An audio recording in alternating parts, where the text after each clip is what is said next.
What's up mga paps? It's your boy Win. So quick vlog lang to for today. Kasi nung isang araw na experience ko talaga after ko mag car wash nung umaga. Okay pa siya, nag-start pa siya, naigarahe ko pa siya pabalik after kong matuyo at matapos i-car wash yung sasakyan.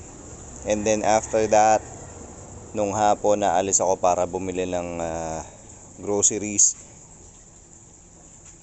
Tinry ko siyang i-start, no clicking sound, wala talagang redondo at all. So ang unang ginawa ko, syempre chinek ko yung battery terminals kung loose connection. Hindi naman, okay siya. Chinek ko rin yung voltage ng battery, okay naman, nasa 12.5 to 12.6. Naka-off yung engine nun. And then malakas yung battery kasi sa alarm pa lang, sa Windows gumagana. Pagkatapos nun, wala na akong idea kung bakit hindi ko siya mapastart. Kasi wala namang clicking sound doon sa ignition. Ang ginawa ko, nagtawag ako ng kapitbahay ko para maikadyos, tulak. So yun, na tulak namin, jump start, malakas yung makina, malakas yung battery, and then ginarahe ko muna habang umaandar yung engine. Chinek ko yung battery gamit ang voltage meter kung kumakarga ba yung alternator. So ang voltage niya is 14.1 while umaandar yung engine. So walang problema sa alternator. Tapos meron ako isang kapitbahay na mekaniko, malamang yan walang problema sa starter. So electricals, sabi ni kuyang mechanic, i-check yung lahat ng fuse dito. So may test light ako,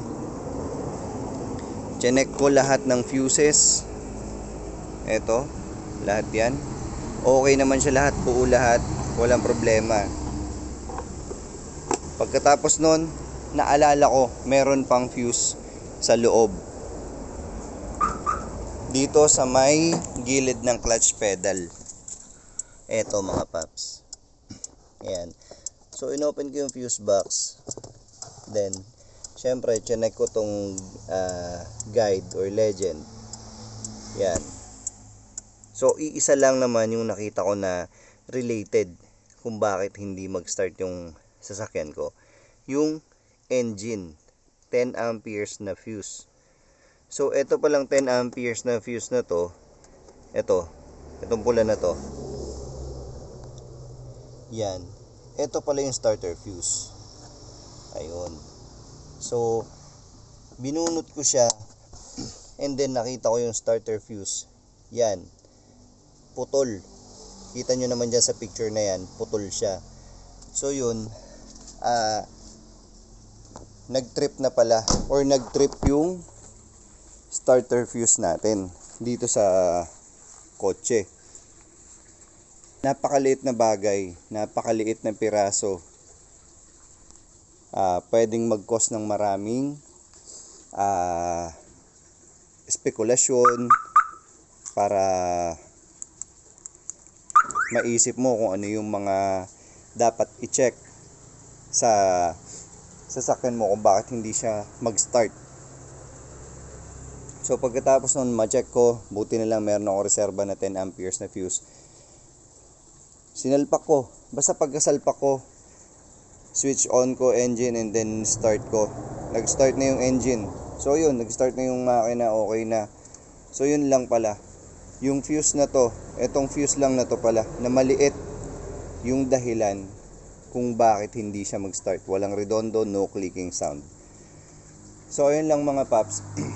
Kapag na-experience nyo yung ganito sa Ford Links nyo, i-check natin kagad. Unang-una, baka nag-loose lang yung battery, or baka nag-loose lang yung battery terminal. Check natin ng maayos. And nga pala, etong battery ko is 1 year old pa lang. 1 year old mahigit yung battery ko. Ayan. So kaya wala naman akong problema alam kong wala akong problema sa battery ko. Ayun. And then nga pala, shoutout din kay paring June na tinawagan ko para mapagtanungan ko kung ano kayang source or ano kaya yung pwedeng i-check kung bakit ganon. No clicking sound, hindi ma-start yung engine ng Ford Links ko. And then ayun, shoutout din to sa kapitbahay ko na mekaniko sa pagtulong para matrace din yung kung ano yung problema. Ayun. So kung hindi niya ako nabigyan ng idea tungkol sa fuse, hindi ko malalaman or hindi ko magigets na may fuse pa rin pala doon sa loob. Ayun. And ayun nga pala, shoutout muna tayo sa kumpare ko si Richard Miranda. Suportahan natin to. Hang It. Yan. Car diffuser natin para sa mga kotse. Mabango yan mga paps. Order lang kayo. PM niyo si Richard Miranda. Yan. And ayun, basta shoutout sa lahat ng Flip members. Ayun lang mga paps. Maraming salamat. So, if you like this video, please give it a thumbs up. And don't forget to like, comment, and subscribe. Ayun lang mga paps, suporta lang sa ka-Flip na vlogger. And maraming salamat and watch out para sa next na videos.